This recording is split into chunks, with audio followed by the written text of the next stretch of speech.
বর্তমানে বেশিরভাগ ক্ষেত্রেই মোবাইল ফোন চুরি হয়ে যায় বা হারিয়ে যায়, এবং এই মোবাইল ফোন চুরি হলে বা হারিয়ে গেলে আপনার কি কি বিপদ হতে পারে আমরা কিন্তু অনেকেই জানি না।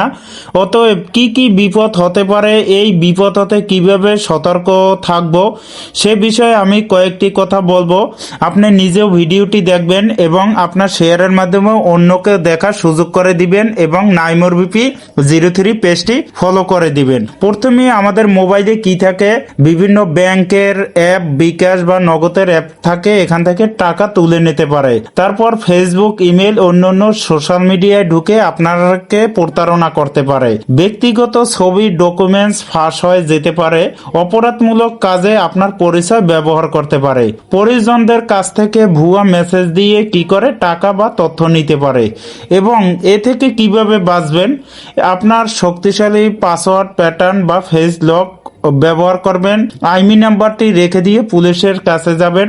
ফাইন্ড মাই ডিভাইস অপশনটি চালু করবেন, এবং সিম দুটি অবশ্যই আপনি যে কোনো কাস্টমার কেয়ার থেকে উঠিয়ে নিবেন।